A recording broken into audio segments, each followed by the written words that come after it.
Students education সাবজেক্টের আজকের আলোচনার বিষয় প্রেষণার ধারণা, সংজ্ঞা এবং বৈশিষ্ট্য। চলো দেখে নেওয়া যাক আজকের আলোচনা। তাহলে আজকে আমরা দেখি মোটিভেশন কি বা প্রেষণা। এখানে প্রথমে দেখো প্রেষণার ইংরেজি শব্দ হচ্ছে মোটিভেশন। আমরা দেখব তাহলে প্রেষণা বিষয়টি কি। আমরা সংজ্ঞায় যাওয়ার আগে বেসিক কনসেপ্টটা প্রেষণার আগে আমরা ক্লিয়ার করি। এখানে আগে বলেছিলাম যে প্রেষণা হলো মনের মধ্যে থেকে একটি উদ্বুদ্ধ তাড়না, অর্থাৎ মন থেকে যে অভ্যন্তরীণ শক্তি আমাদের বিভিন্ন কাজের ক্ষেত্রে শক্তি যোগায়, সেটাই হচ্ছে প্রেষণা। এই প্রেষণা বিভিন্নভাবে শিক্ষার্থীদের মধ্যে তৈরি করা যায়। সে বিভিন্ন ধরনের তাকে পুরস্কার দিয়ে, বিভিন্ন ধরনের উৎসাহমূলক কথাবার্তা বলে, তার প্রলোভন দিয়ে, তার কিছু ভালো উপদেশ দিয়ে, বিভিন্ন ধরনের কথাবার্তা বলে শিক্ষার্থীর মধ্যে এই প্রেষণাটা কিন্তু বা তাড়নাটা, প্রেষণার যদি আরো সোজা ভাষা বলি তাহলে সেটাকে তাড়না বলা যাবে, তার মধ্যে তৈরি করে দেওয়া। ঠিক আছে, তাহলে এখানে প্রেষণা ইংরেজি প্রতিশব্দ মোটিভেশন, এটি কোথা থেকে এসেছে আমরা একটু দেখে নিই। দেখো এখানে বলছে প্রেষণার ইংরেজি শব্দ মোটিভেশন। তাহলে মোটিভেশন শব্দটি ল্যাটিন শব্দ মোভার্স, স্পেলিংটা তোমরা দেখে নেবে সুন্দর করে, MOVERS, মোভার্স। তাহলে মোটিভেশন শব্দটি ল্যাটিন শব্দ মোভার্স থেকে এসেছে, যার অর্থ হলো চলন প্রক্রিয়া। এখান থেকে কিন্তু শর্ট প্রশ্ন আসতে পারে যে মোটিভেশন শব্দটি কোথা থেকে এসেছে এবং তার অর্থ কি। বোঝা গেল, আমরা বেসিক কনসেপ্টটা ক্লিয়ার করলাম। এবার আমরা আসব বিভিন্ন শিক্ষাবিদ মোটিভেশনের কি সংজ্ঞা দিয়েছেন, কিন্তু তার আগে একটা সাধারণ সংজ্ঞা বলা যেতে পারে যে মনের অভ্যন্তর থেকে যে শক্তি, মনের অভ্যন্তর থেকে যে শক্তি আমাদের বিভিন্ন কাজে উৎসাহিত করে বা কর্মপ্রেরণা যোগায়, তাকে সাধারণভাবে প্রেষণা বলা যায়। এবার আমরা বিভিন্ন শিক্ষাবিদদের দেওয়া সংজ্ঞাগুলি এখানে পড়ব।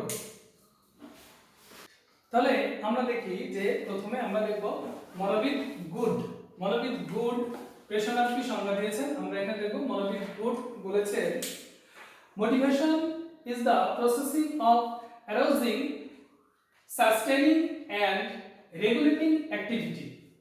অর্থাৎ প্রেষণা হলো এমন একটি প্রক্রিয়া যা কর্মে উদ্দীপনা জাগিয়ে তোলে, দীর্ঘস্থায়ী এবং নিয়ন্ত্রণ করে। তাহলে এখানে আমি ইংরেজি এবং বাংলা দুটো সংজ্ঞাই দিলাম। তোমরা যারা ইংরেজি বাংলা দুটো পারবে দুটোই করে নিও। যারা মনে করবে যে ইংরেজি মুখস্থ করতে পারবে না, তারা শুধুমাত্র গুডের মধ্যে দিয়ে বাংলা সংজ্ঞাটা লিখে দিলেই হবে। তাহলে নেক্সট আমরা আরেকটা সংজ্ঞা দেখব। তাহলে এবার আমরা দেখি যে মনোবিদ উডওয়ার্ড প্রেষণার কি সংজ্ঞা দিয়েছে। উডওয়ার্ড বলেছেন a motive is a state which predisposes the individual for certain activities and for seeking certain goals. অর্থাৎ বাংলাতে কি হচ্ছে, প্রেষণা হলো এমন একটি প্রক্রিয়া যা কোনো লক্ষ্য পূরণ ও আচরণ করার জন্য উদ্বুদ্ধ করে।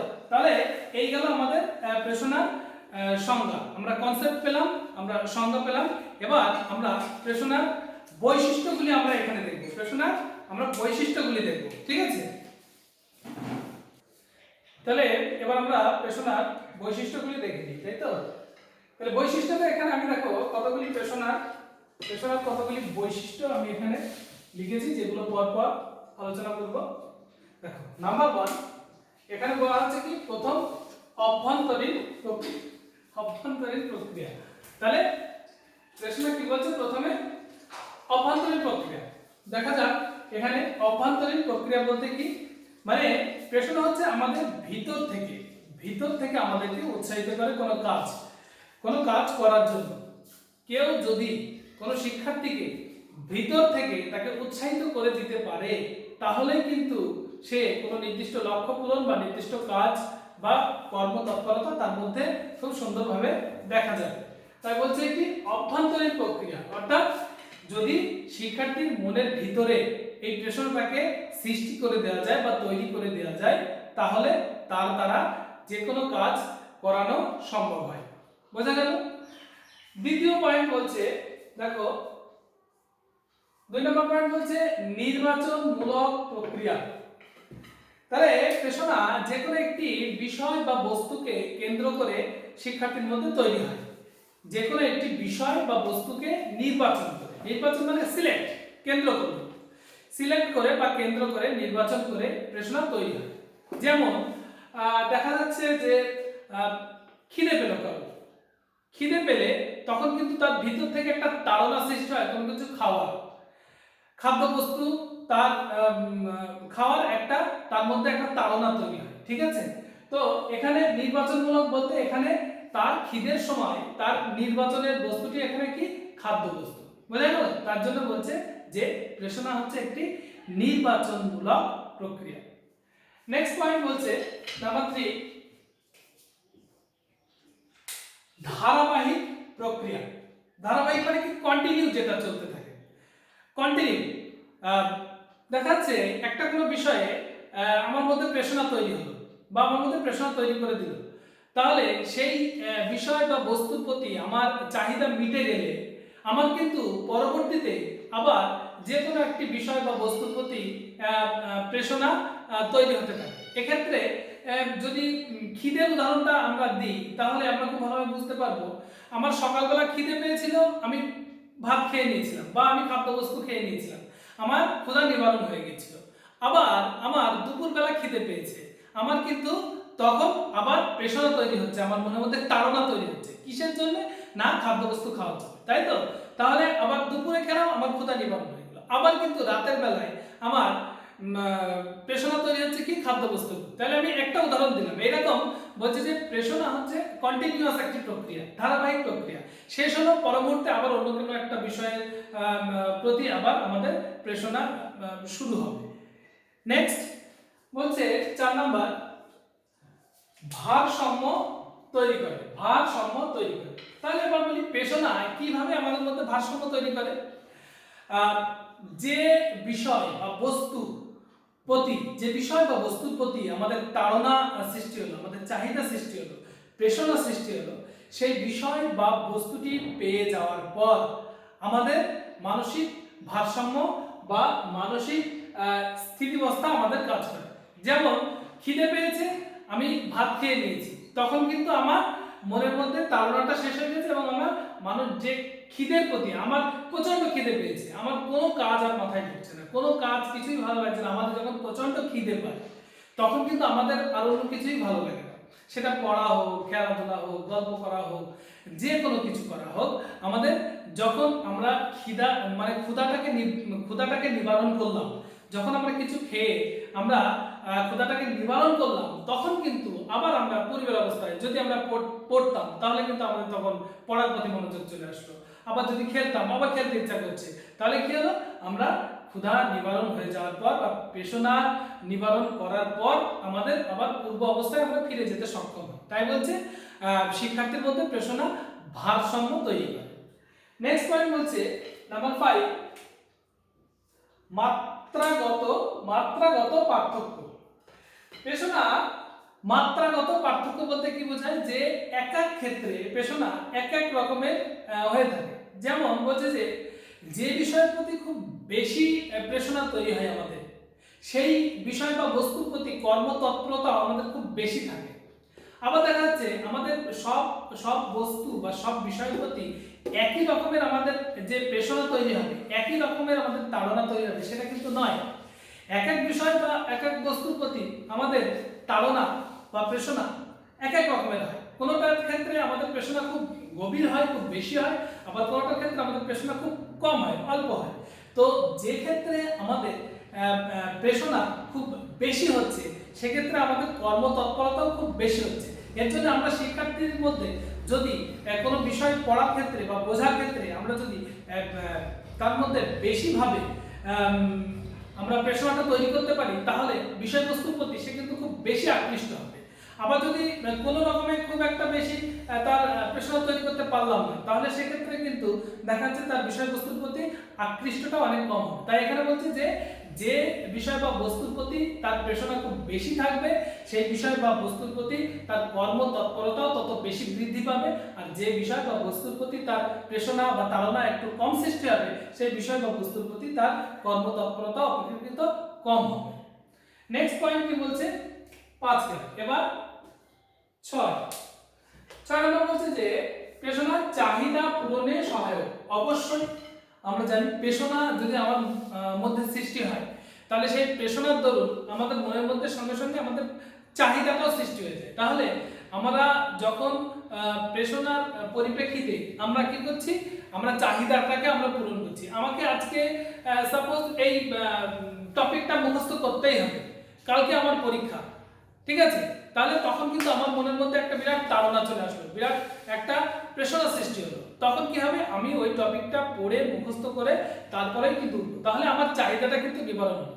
ঠিক সেরকমই আমার যখন প্রচন্ড খিদে পাচ্ছে তখন আমি কি করছি, যে আমি খাবার খাচ্ছি, খাবার খাওয়ার পরে কিন্তু আমার তাহলে চাহিদাটা নিবারণ হচ্ছে। তাই বলছে যে প্রেরণা আমাদেরকে কি করে, চাহিদা পূরণে আমাদেরকে সহায়তা করে। এবার আমরা তাহলে এইগুলো আমাদের প্রেরণার বৈশিষ্ট্য। এবার আমরা প্রেরণার আরেকটা ছোট্ট জিনিস আছে, আমরা এই ভিডিওতে আলোচনা করে দেবো, সেটা হচ্ছে প্রেরণা চক্র কি। আলাদা করে একটা 2 মার্কের প্রশ্ন আসে, হ্যাঁ, সেটা তোমরা এখানে দেখে নাও যে প্রেরণা চক্র কি, সেটা আমি একটু আলোচনা করে দিচ্ছি। তাহলে আমরা দেখি এবার প্রেরণা চক্রটা কি। দেখো প্রেরণা চক্র বা মোটিভেশন সার্কেল, এখানে আমরা একটা ছবি দেখতে পাচ্ছি। দেখো যার 4টি স্টেপ আছে। নাম্বার 1 লেখা আছে অভাববোধ বা চাহিদা, নাম্বার 2 তাড়না, নাম্বার 3 সহায়ক আচরণ, নাম্বার 4 হচ্ছে উদ্দেশ্য পূরণ। ঠিক আছে, তো এখানে বলছে যে মনোবিজ্ঞান বলছে প্রেরণাকে বিশ্লেষণ করলে তার 4টি স্তর বা 4টি ধাপ আমরা এখানে দেখতে পাই। হ্যাঁ, তো এখানে যদি পরীক্ষাতে আসে যে প্রেরণা চক্র কি, তখন আমরা এখানে বলবো যে প্রেরণাকে বিশ্লেষণ করলে তার 4টি পর্যায় বা স্তর বৃত্তাকারে এখানে আমরা দেখতে পাই, তাকে আমরা প্রেরণা চক্র বলি। যে চক্রের অন্তর্ভুক্ত বিষয়গুলি হলো অভাববোধ, তাড়না, সহায়ক আচরণ এবং উদ্দেশ্য পূরণ। এগুলো কিন্তু সিরিয়াল অনুযায়ী লিখতে হবে, এগুলো ব্রেক করলে, সিরিয়াল ব্রেক করলে এগুলো হবে না। ঠিক আছে, তো এখানে এবার তাহলে অভাববোধ বা চাহিদা কি একটু আমরা ছোট করে বুঝিয়ে দিই। প্রথমে বলছে যে প্রেরণা চক্রের প্রথম ও প্রধান স্তর হচ্ছে অভাববোধ বা চাহিদা। কারণ এখানে ব্যক্তির মধ্যে অভাববোধ, বিভিন্ন অভাববোধ বা চাহিদা তার মধ্যে সৃষ্টি হতে পারে। হ্যাঁ, যেমন কি এখানে ক্ষুধা, তৃষ্ণা বা পদমর্যাদা পাওয়ার জন্য বিভিন্ন চাহিদা তার মধ্যে সৃষ্টি হয়। তাহলে গেল প্রথম হচ্ছে অভাববোধ বা চাহিদা। এবার দ্বিতীয় নম্বরে বলছে কি যে তাড়না, তার মধ্যে ওই চাহিদা পূরণ করার জন্য বিভিন্ন ধরনের তাড়না তার মধ্যে তৈরি হয়। তাহলে প্রেরণা চক্রের দ্বিতীয় অবস্থান হলো তাড়না। যে বিষয়ে শিক্ষার্থীর মধ্যে চাহিদা বা অভাববোধ তৈরি হয়েছিল সেই বিষয় পরিপূরণ করার জন্য ব্যক্তির মধ্যে বিভিন্ন ধরনের তাড়না, হ্যাঁ, তার মধ্যে তৈরি হয়। নেক্সট, তাহলে থার্ড পর্যায়ে বলছে যে প্রেরণা চক্রের তৃতীয় অবস্থান হলো সহায়ক আচরণ। মানে কি, যে বিষয়ে আমার মধ্যে বা শিক্ষার্থীর মধ্যে যে বিষয়ে অভাববোধ তৈরি হয়েছিল বা চাহিদা তৈরি হয়েছিল সেই চাহিদা পূরণের জন্য তার মধ্যে কি তাড়না তৈরি হয়েছিল। হ্যাঁ, তাড়না তৈরি হওয়ার ফলে সেই তাড়না চাহিদা পূরণ করার জন্য সে কি করলো, বিভিন্ন ধরনের সহায়ক আচরণ করতে লাগলো। তাই তো, সহায়ক আচরণ মানে দেখা যাচ্ছে যে তার প্রচন্ড খিদে পেয়েছে, তাহলে খিদে নিবারণ করার জন্য সে খাবার খোঁজার চেষ্টা করে। ঠিক আছে, তাহলে খাবার খুঁজে সে তার চাহিদা নিবারণ করার চেষ্টা করছে, তাহলে সহায়ক আচরণ মানে খাবার খোঁজার চেষ্টা করছে, এটা একটা যেমন সহায়ক আচরণ। পদমর্যাদা লাভ করার জন্য সে বিভিন্ন ধরনের ভালো ভালো কাজ করছে, এটা যেমন একটা সহায়ক আচরণ। এই ধরনের বিভিন্ন ধরনের সহায়ক আচরণ সে করতে থাকছে এবং লাস্টে অবস্থান করছে যে প্রেরণার চূড়ান্ত পর্যায়ে বা শেষ পর্যায়ে অবস্থান করে উদ্দেশ্য পূরণ। এই অভাববোধ হলো, তাড়না সৃষ্টি হলো, সহায়ক আচরণ করলো, তারপরে সে কি করছে যে তার উদ্দেশ্য পূরণ হচ্ছে। বলছে প্রেরণা চক্রের সর্বশেষ হলো স্তর হলো উদ্দেশ্য পূরণ বা লক্ষ্য বস্তুতে উপনীত হওয়া। তাহলে বোঝা গেল আমার মধ্যে এই যে সহায়ক আচরণ করে, তারপরে আমি কি করলাম, উদ্দেশ্য পূরণ করলাম, মানে লক্ষ্যটা স্থির করলাম, যে উদ্দেশ্যটা আমি করতে চাইছিলাম, যে উদ্দেশ্য চাইছিলাম আমি পূরণ করতে, সেই উদ্দেশ্যটা আমি পূরণ করলাম। বোঝা গেল? তাহলে এখানে বলছে আরেকটু যে একটি প্রশ্নচক্র সম্পূর্ণ হওয়ার পর মুহূর্তে ব্যক্তির মধ্যে কি হয়, আবার একটি চাহিদা তার মধ্যে ধীরে ধীরে দেখা দিতে থাকে। আমরা কি বলেছিলাম আগে, বৈশিষ্ট্য একটা পয়েন্ট বলেছিলাম, ধারাবাহিক প্রক্রিয়া, যে প্রশ্ন একবার শেষ হয়ে গেল, উদ্দেশ্য পূরণ হয়ে গেল, উদ্দেশ্য পূরণ হওয়ার পরে প্রশ্ন থেমে গেল তা না। দেখো এখানে তার জন্য বলছে মোটিভেশন সার্কেল, উদ্দেশ্য পূরণ হয়ে গেল, আবার অন্য একটা বিষয়ে বা অন্য একটা বিষয়বস্তুর প্রতি তার আবার চাহিদা শুরু হলো, আবার সে তাড়না তৈরি করলো, সহায়ক আচরণ করলো, আবার উদ্দেশ্য পূরণ। তাই বলছে যে এটাকে বলছে প্রেরণা চক্র বা মোটিভেশন সার্কেল। বোঝা গেল? তো এই ছিল আমাদের আজকের আলোচনা। এই ভিডিওটি বা আলোচনার মধ্যে যদি তোমাদের কোনো বিষয় বুঝতে অসুবিধা থাকে, তোমরা নিচে কমেন্ট বক্সে তোমরা কমেন্ট করে আমাকে প্রশ্ন করতে পারো বা জানতে পারো বিষয়টি যদি কোনো সমস্যা থাকে। তোমরা ভিডিওটি চলাকালীন ভিডিওটি স্ক্রল করে বা উপরের দিকে তুলে দেখবে নিচে অ্যাড কমেন্ট বলে একটা জায়গা আছে, সেখানে কমেন্ট করবে। কমেন্ট করলে তখন আমি তোমাদের সমস্যাটা যদি কিছু থাকে আমি বুঝতে পারবো এবং পরবর্তীতে আমি সমাধান করে দেওয়ার জন্য চেষ্টা করব। ভিডিওটি পুরোপুরি দেখার জন্য ধন্যবাদ। পরবর্তীতে আমাদের পরবর্তী ভিডিওতে দেখা হবে।